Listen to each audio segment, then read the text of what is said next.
Hello, welcome to Quackalope. Thank you for being here. Today, I'm bringing you a how to play on Mantis Falls by Distant Rabbit Games. This is a head-to-head two-player or potentially three-player social deduction game where you and your ally or opponent will be working together or against each other to figure out how to get to the end of the road.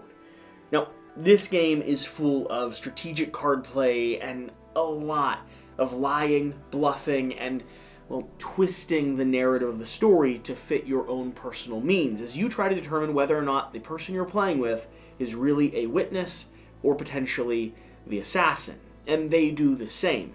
You see, this is a two-player game, a cooperative puzzle, if you will, where you must work together to survive.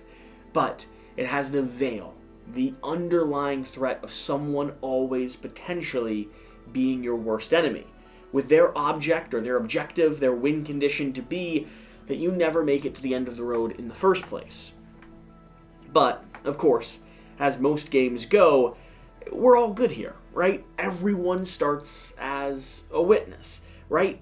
Wink, wink, nudge, nudge, as you look, reveal that you're an assassin, and try to stomach the butterflies rising up in your stomach. So, this is going to be a little bit of a different approach to how to play. I want to teach you this game as if you're sitting across the table from me, meaning the object of this video is to get you up and running as quickly as possible, with caveats, some strategy tips at the end of the video, and I'm sure a few areas that I don't cover in detail as thoroughly as you might want or need when you actually sit down to play. So the Game Boy Geek has an absolute fantastic how to play video that walks you through every stage of this game. So that's a fantastic reference point if you want to dig into this rulebook without having to sit down and read it. But what I would encourage you to do is hang out with me for the next 10 or 12 minutes as we get you up and running on Mantis Falls, and then keep this close by, because it really does do a good job at breaking down specific actions and answering certain contextual questions. I'm going to be primarily working off of the reference cards you'll have in front of you when you actually sit down to play, so that you understand what the conditions mean, how your action will operate, and what some of the strategic tips you should be aware of are before you fully dive in. The format of this video, which will be timestamped down below in case you want to spin off to another section, and yes, I do have a bright yellow notebook here to make sure that I keep everything on track. I'm going to give you a quick overview of the game, talk about the general idea behind components and setup. We're going to work through the objective and your victory conditions, go through the turn overview step by step, telling you all the options you have along the way, dig into the details, specifically the cards and the actions you can play, along with some of these road and nighttime conditions, and then of course, we're going to talk about the strategy guide. Things that I've learned along the way, tips and advice that the publisher has shared, just to give you that little bit of an advantage to play the best game possible. And then, of course, I'll mention some of the expansions and modules, but they won't be my primary focus in this game, except for one important caveat.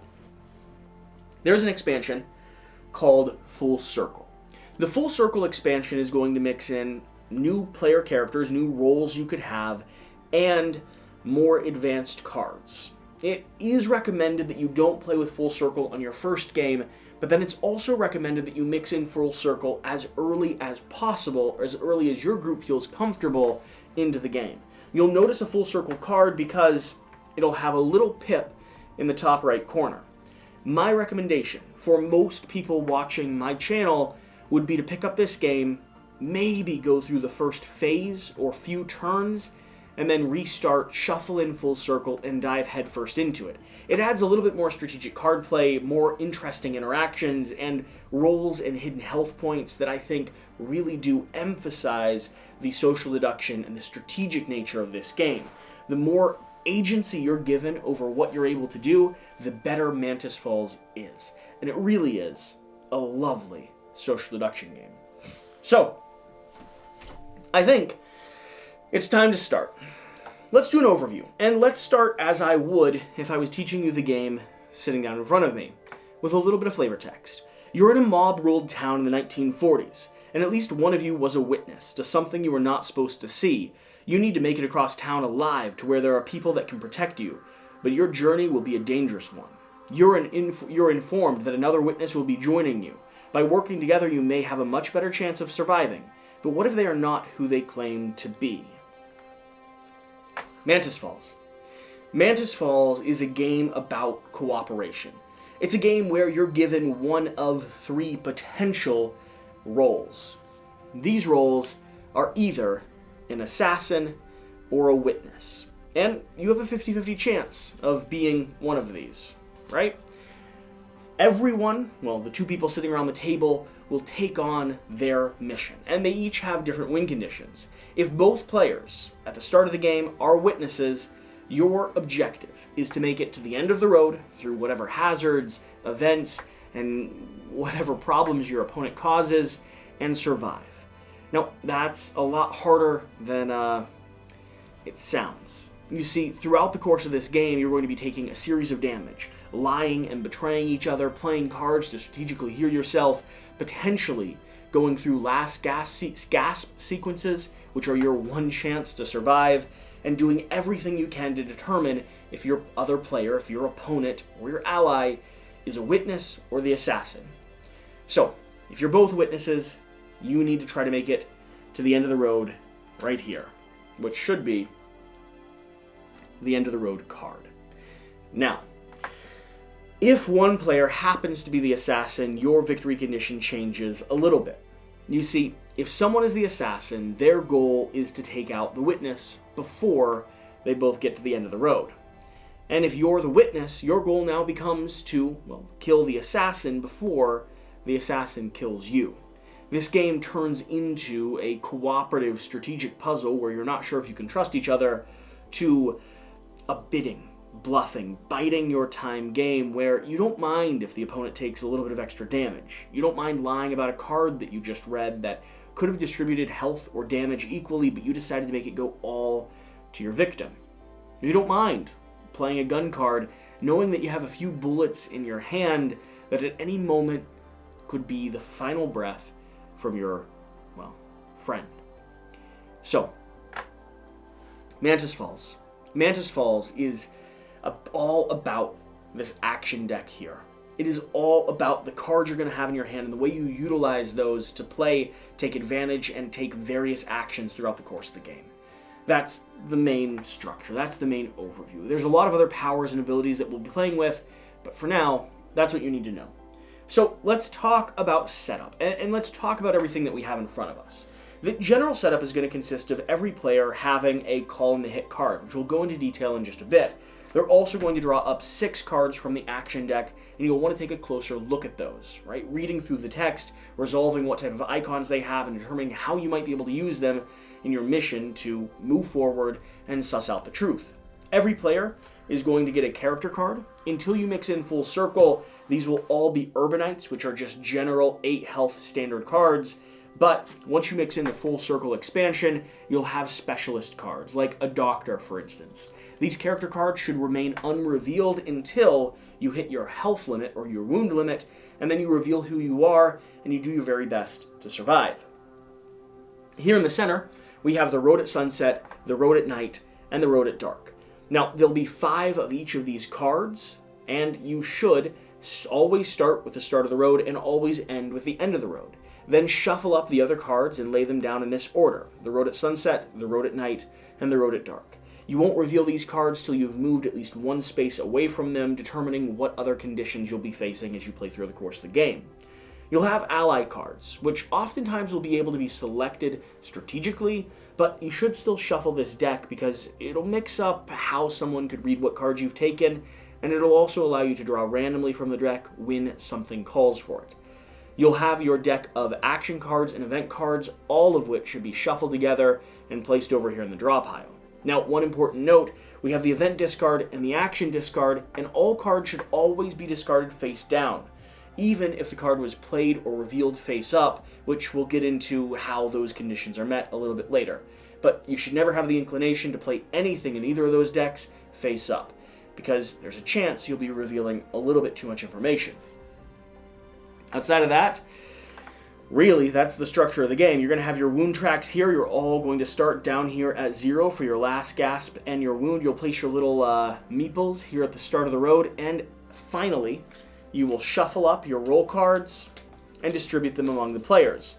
Once again, establishing that one person will be left out in a glutch. In this case, the witness is over here to the side, and I have no idea which one is the villain and which one is the hero. That's our setup. It's not too complicated. It really, yeah, you work your way through the book and you're ready to go.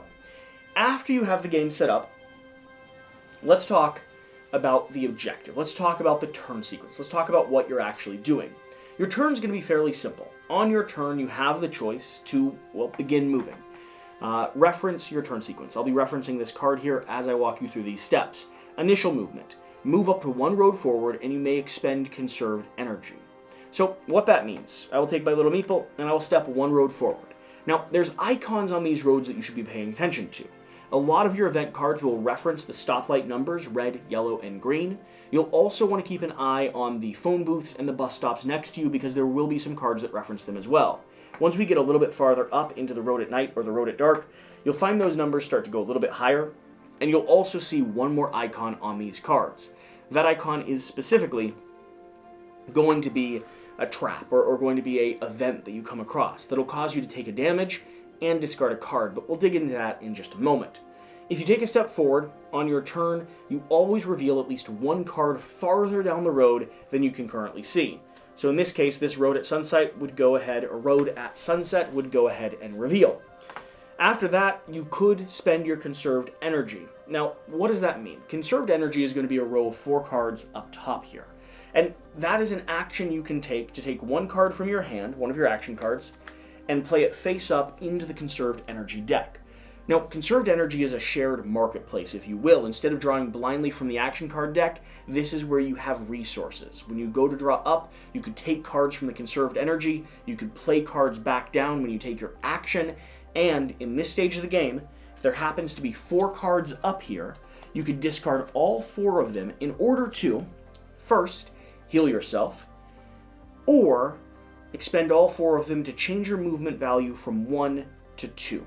Now, that'll be important if you want to skip over hostile events or a broken road up here at the road at night section, which may or may not be in the game you're playing, because once again, these get distributed randomly, and sometimes the broken road is not in play.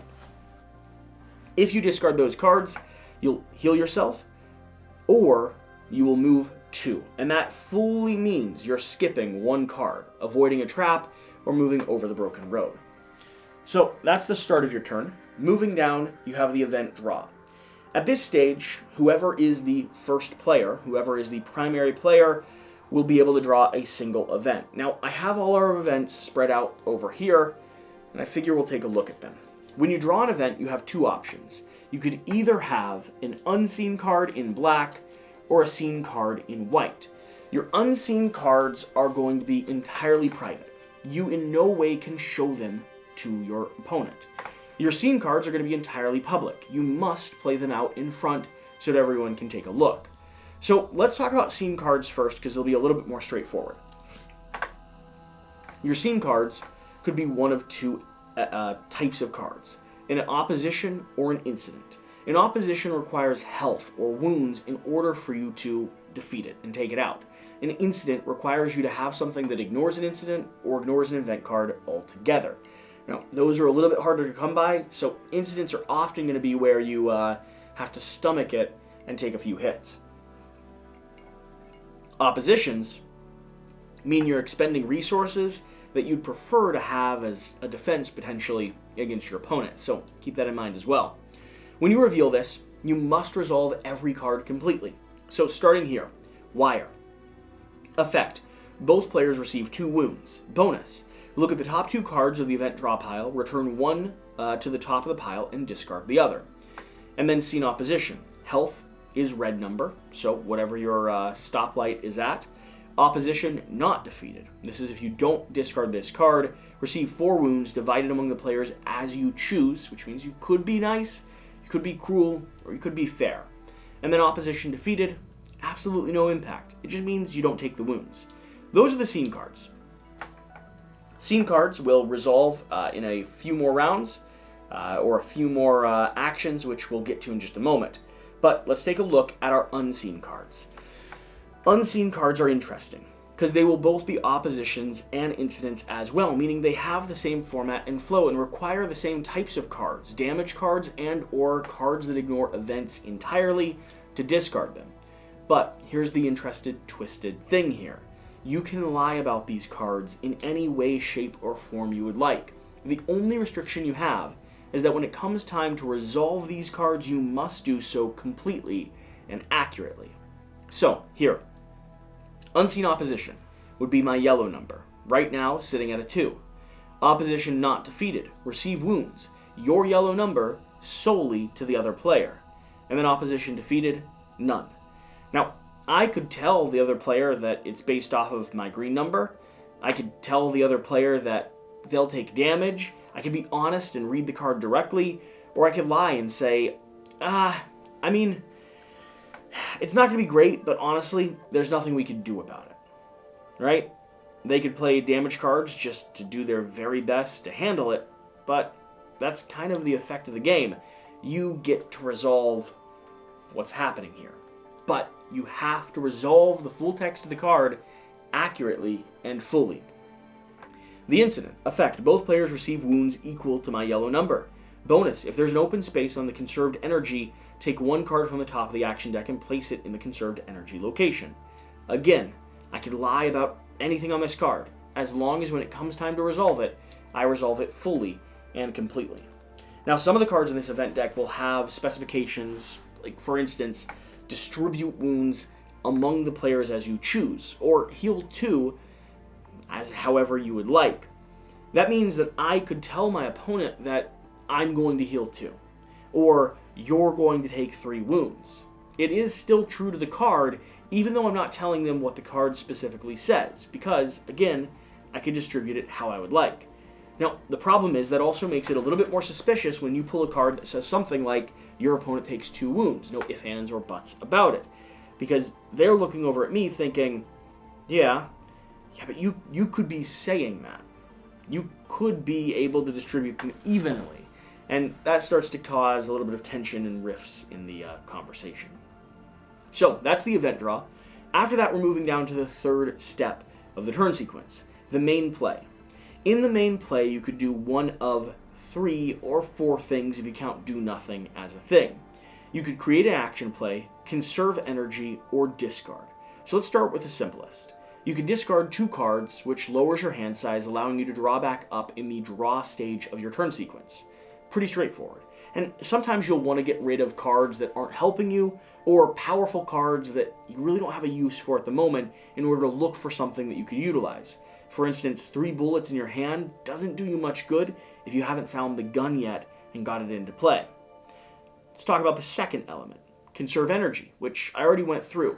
You could use your action sequence to take one of your action cards and place it face up into this location. That could be buffing for a full conserve energy discard and bonus action, like I said, for movement or health.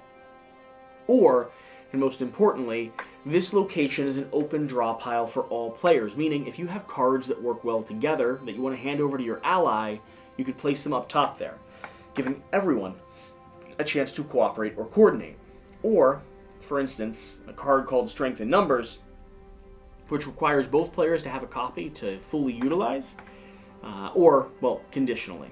Strength in Numbers requires 2 Strength in Number cards to be played to fully utilize. I could place a card up there, looking over at my opponent saying, that's the best I could do, but I need you to draw that card up, putting them in a hard position. If they're on my team, drawing that card's fantastic. It lets us deal damage and prevent a wound. However, if they're not on my team, they would probably prefer to go through the hidden deck looking for more powerful cards. So I've just taken something from them that they'd really like to have. That's the balance of the conserve energy zone. Finally, you can create an action play. Now, this will be the most maybe complicated part of the turn sequence, so we'll spend a little bit of time going through this. First, we need to emphasize how your cards actually work. Every card is going to have a name, a nice piece of artwork, and then the conditions. No flavor text on these cards, just exactly what they do, like here with Quick Thinking. Add 1 card to an action play. You may add a Granite or Hunter action card face down to the end of either player's current action play sequence, meaning that you're going to be able to manipulate the thing that I'm just teaching you now. Up here in the top left-hand corner, you're going to see various different icons. Granite, Royal, Lilac, Hunter, and a few others. These icons dictate what cards you can play down in your action play sequence. You can play as many cards as you would like, as long as they all match. Not the card type specifically, but not the card name specifically, but the type of cards. Meaning, I could play down 1 to 27 Granite cards if I had them available in my action play sequence.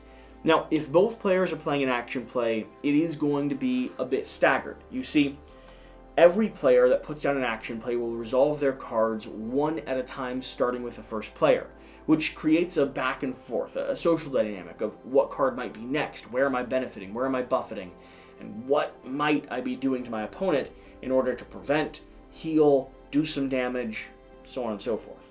So, let's go through some of the cards you should be aware of and you should be paying attention to. For instance, the bus ticket. The bus ticket is going to be an example of a card that has a sometimes condition, meaning you must meet the appropriate condition for you to resolve this card completely.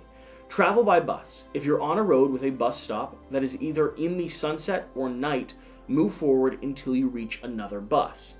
So sunset's down here, night is there. As long as I'm on a location with a bus stop, I'll just shift forward until I reach another one. I hop on the bus and continue moving. Now, Cut the Wires is going to be a card that situationally can be very powerful, specifically if it's paired with a card called the Tools. Let's look at the Tools here first. The Tools is an amber card, and it does one thing. Whenever you see a number hierarchy, 1, 2, 3, you resolve all of those in order completely. Deal 1 wound. Deal 1 wound to the event opposition, which is the people that we're trying to keep us from doing damage. Cut the Wires. Cut the Wires has a sometimes effect, and then also a condition, which means that the card may go in play in front of me as a status effect, changing the game for both players. Sometimes. Keep as a condition. If the Tools precedes this card in your action play sequence, you cut the wires as a condition. So if the Tools were played before Cut the Wires, I utilize them to cut the wires, meaning I now have this condition. No calling in hits. Call in a hit cards played by you or other players do nothing. This is a massive way to surprise and really take the wind out of the witness's sails if you're the assassin. So that's an example of a sometimes condition card. Strength in Numbers is an example of a card that requires you to be cooperative when you play. Sometimes deal 4 wounds. If another Strength in Numbers has been played in either player's action play this turn, deal 4 wounds to the event opposition. Now, you could play them both yourselves, but that's oftentimes more difficult than you would imagine. This card here requires that, insists that both players likely have a Strength in Numbers card, both playing them down and doing that extra damage. A Show of Trust is going to be a card that resolves in the 1-2 hierarchy that I talked about a little bit earlier. Show your hand. Number 1, show your entire hand, all of your action cards to the other player. Then, number 2, learn something. The other player may show you as much or as little as their own hand as they would like. This is a social bluff, a back and forth, I'm going to trust you, and I'm hoping you'll do the same for me. That is an example of a card that has to be resolved, but might bite you back. And then finally here, we have a condition card that you'll find in the full circle. Remember, notice the top right full circle icon here on this card. Pied Piper is going to be a card that really doesn't have a use unless you are the assassin. Let's read through it. 1, heal 2 of your wounds. It's fantastic. Healing is hard to come by in this game. 2, keep as a condition. Well, what does the condition do? Die at the end. If any turn ends with you at the end of the road, move your last gas marker to 3, you die instantly. The Pied Piper card is one of those saving graces, the Hail Marys that you get, potentially to stay alive, but it prevents you from being able to make it to the end of the road. Typically, you'll play that as an assassin. Now, there are cards that let you take, discard, or get rid of some condition cards, but that's a few steps separated. You could use this as a witness. You certainly could for an interesting play, but really, that's a card that is so conditional, you'll need the right setup, the right, environment in your hand to utilize it effectively. So, we were talking about setting up an action play sequence. Remember, I must play cards that match when it comes to their color or ability. Then, we are going to resolve those cards one at a time. So, for instance, I'm going to put down Betrayal and Quick Thinking here, and the other card is going to put down Cut the Wires and the Tools. Now, first player is over here on my left side, so they'll reveal their card first, the Tools, doing 1 damage to the event opposition. Then, the second player here, the person who's in second place, will, well, not second place, the second player here will play their Granite card, Betrayal. We'll swing back over to me. I'll reveal Cut the Wires, setting it as a condition, changing the nature of the game, and then the second player will gain Quick Thinking, which is another action play. You'll continue going back and forth like that until one player doesn't have any action cards left to play in their sequence after they've set up the hierarchy of play. You can't change it after you've determined what cards are going to be coming out. And if you happen to have 2 or 3 more cards than your opponent, or you're the only person that put down an action play sequence, you'll resolve all of your cards one after another. Now, again, there's no manipulating that deck. Once you set your action play in turn order, you must resolve it accordingly. You might find that things don't quite go as you expected. They don't quite go as you would like, and that is just part of the nature of the game. So that's your main play. Again, you can create an action play, conserve energy, or discard to draw back up in this next phase. So, the fourth section here is action reveal / processing. In alternating order, reveal and process all cards from action plays. So, after we've set up our action hierarchy, we've established our deck of cards, we're then going to have our action reveal. We're going to go back and forth like I just demonstrated until no actions are left in the action sequence. Then we'll have event processing. If you were able to clear, ignore the event, or do enough damage to take out the event opposition, nothing happens, unless of course the card specifies that you get a bonus for doing so. If that is the case, discard the card face down. If it is an unseen card, never show it to your other player. If it is a revealed card, make sure you flip it upside down before you put it there. If you don't resolve whatever conditions you had to meet in order to get rid of that card, you must resolve everything accurately. The right amount of health, the right amount of damage, the right amount of effects, conditions. You cannot cheat on this part. Which means if you lied about how much damage you needed to take out the event opposition, you might have to come up with a creative way to say, oh, we actually did it anyway. I didn't need you to play 3 bullets from your hand. I just thought I did, and then I just realized it's not 2, it's 1 because it was the green number, or I just moved forward, or something has changed. And then finally, draw. All players replenish their hand back up to 7 cards. You could replenish from the conserved energy row, bringing those cards that you already are aware of back into your hand, or you could draw it from the action deck. Now, remember, if you discarded down, this will be an opportunity for you to gain a little bit extra cards. But sometimes shuttling cards out of your hand through an action sequence could be a good way to get rid of 3 or 4 if you have all matching types. So, that's the flow of the game. That is your main objective and condition. From there, we need to talk about some specifications, some specifics here. Let's go into the details. We already discussed the cards that you have and the way you actually utilize and play them, and some of the cards that are important and the way that they resolve. But every card in this deck really has conditions and stipulations, and the more familiar you'll become with the action card deck and the event card deck, the better you will be at lying, bluffing, manipulating, and finding the combinations you need to take the most advantage of the action cards as you can. Now, when it comes to our wounds and our health track, there's a little mark down here called Last Gasp. So let's say that we're all Urbanites right now, which have a total of 8 health. When you reach 8 health, you're going to go into a Last Gasp sequence. You don't die immediately. So if someone fired a bullet, did that last remaining bit of damage you needed, you never go over, you never go above, you always stop right there, and you move your Last Gasp marker forward once. Then the game pauses.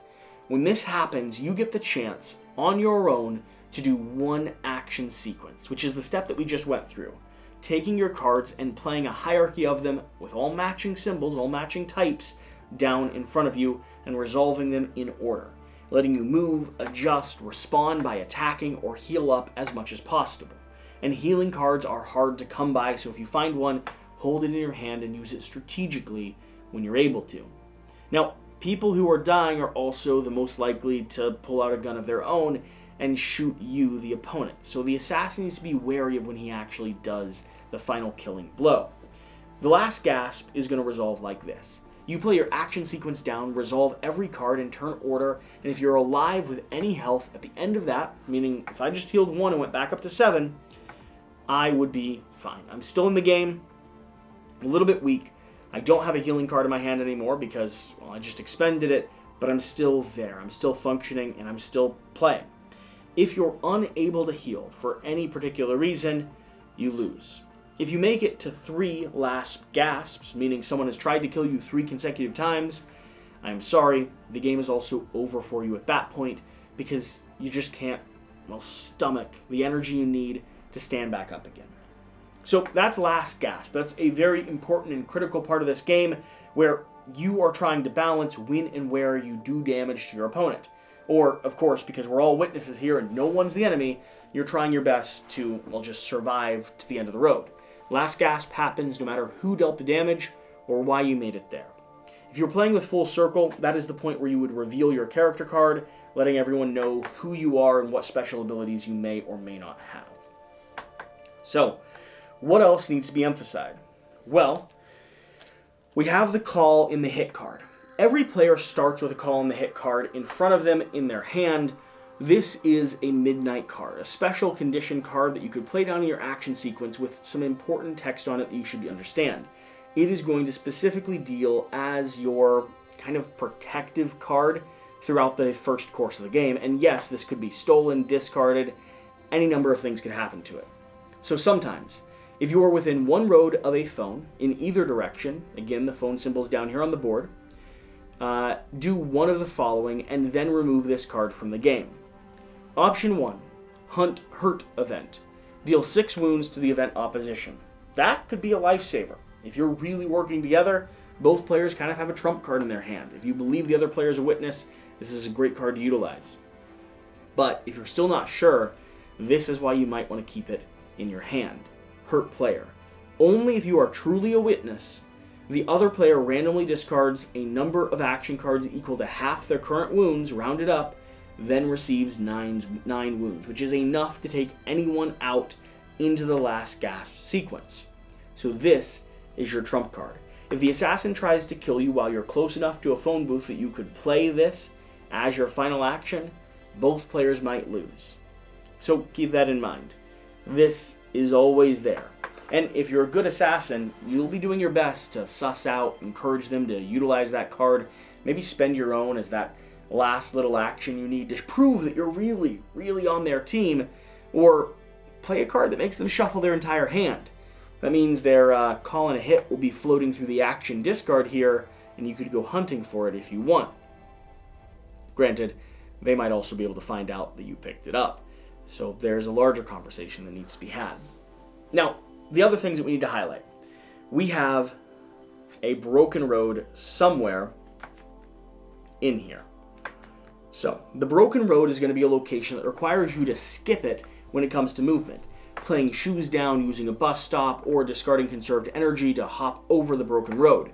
If you land on it, you'll be knocked back 1 space. But why is it important? Well, when you move over that barrier, you'll be able to take one of there should be 3 cards from actions by the night. These are more midnight cards, and these will be super powerful combinations. Lots of health, lots of damage, lots of screw everyone around the table type of things. This is really valuable to get, and if you're the first person to cross the broken road, you'll get your selection of those cards. Just like the call and the hit, these could be the difference between life and death, or victory and defeat. Now, same thing is true if you're the first one to get to the end of the road. You'll be able to pick one of the 2 actions by the dark up top here, and again, these could be super powerful cards that may or may not be the thing that close in the victory for you. Outside of that, we have this symbol right here, which is the ambush icon. That little number there means you're going to discard 1 card randomly from your hand, and you're going to take 1 damage if you stop at this location. And those numbers will go up and continue to get more powerful as we continue up the board. Well, there is a 2 in there, but it seems like I don't have it played in this example at the moment. So, I think that is an overview of the game. I know it's taken a little bit longer than I anticipated, but I wanted to kind of walk you through and really highlight some things that I find interesting. Let's once more reiterate Endgame and Victory, what you're trying to do. And we have our reference card here to help. Escape. A turn begins with all players at or the end of the road. That will end the game. Or death. A player is dead, and all necessary last gasps are done. That will also end the game. The witnesses win if no witness is dead. The assassin wins if they are alive and the witness is dead. Games in which an assassin and witness both die are a tie game for all players. So, witnesses need to make it to the end of the road. The assassin wants to kill the witness wants to survive or kill the assassin, and, well, it's a tie, or, as we like to say, everyone loses if both players die. So, outside of that, I just have a few thoughts around the strategy and tips and tricks of the game here that I wanted to dig in with you, and we'll leave it at that. That'll be a how to play video for Mantis Falls. First, calling a hit. We already talked about this card and how it's utilized. It's the starting card that you have in your hand that is kind of the buffer, right? We just went through that. But you want to pay attention to where you are going to be positioned if you think you're in danger. There'll be certain sections of the road that just won't have a phone adjacent to them. The early stages almost will always have a phone somewhere along their route. But if you get up here into the night, there's a chance in this middle zone you have no phone to utilize, and in the dark, it's going to be even less frequent. So the farther you get along in the game, the more risk you're putting yourself at, and the better chance that someone will take advantage of you being alone and not near a phone where your card can't be utilized. Healing cards. Healing cards are around, but they're hard to come by. It is a good idea to have a full conserved energy deck if you're able to talk your opponent into working together with you to fill it up. That way you always have a health that you could potentially spend. But along with that, if you come across a healing card, there's a good chance you want to either get it into play as a condition or keep it in your hand for as long as possible until you really need it. Now, something to think about. There's no overflow on damage. So if you're about to take 4 damage, don't play a healing card in your first action sequence. Go down to your last gasp stage of the game and go ahead and use your heal to buff it yourself after that stage. The last gasp stage is there to give you, well, a chance to survive. And if you play your heal before you're about to take 4 damage, it might not do any good anyway, because there's no overflow. You'll be able to cancel out a lot of damage if you use your last gasp specifically. Roll Deduction is not the only game in town, and that is true. This is a hard cooperative puzzle, and many a time I have not trusted my ally or my witness to our own dismay. We find that we've lost the game in spite of ourselves. This is an interesting condition here, because I want to find out who you are, and if you're lying or being suspicious, I'm gonna not trust you. But then again, you also don't trust me, and we're trying to get a read on the other player. I highly think that Mantis Falls plays best with someone who knows how to play. Repeat, diving back into the game time and time again is hands down the best way to explore it. And for me, that dynamic continues to adapt and change as we play. So keep that in mind. It's not all about understanding who they are, who they aren't. It's about their actions, their motivations, and how they've demonstrated who they are on the table. And here's the last thing that we want to talk about. Even the good people, even the witnesses, might have a reason to lie. You don't trust your friend or opponent. You want to be able to spend more cards. You need to selfishly take health for yourself. You're looking for the gun just as a way to set up defense. Or, here's the thing. Sometimes you just want to put on a show of strength. Taking extra damage or giving extra damage is a way to just, pretend like you're in a better, more secure position than you really are. That's the balance of this game. Everyone at the table is incentivized to manipulate their host just a bit. So don't assume that if you're the witness, you should just be honest about everything. If you do, there's a chance you'll have not only a subpar game, but also there's a chance you'll find out and you'll be killed. You always need to be on edge until you've really demonstrated and determined that you can trust the other player. But of course, if you've played multiple times with the same person, they might go out of their way to help you early on, and even that might be suspicious. So, this is Mantis Falls, a game of trust, one that West and I are digging into nearly every time he comes back up here. Absolutely loving exploring this game, especially with someone who's enjoying it quite as much as I am. Thank you for watching. Hopefully this has been helpful. A little bit longer than I intended, but, after a 30-minute teach, I think hopefully we're ready to dive into this game. That being said, there's probably still a few questions that you should reference in this book, and there's a handy little turn sequence and player aid on the back of the book in case you want to dive in, along with tips and tricks at the very last page if you want to read over some more strategy guides. And with that, have a good one.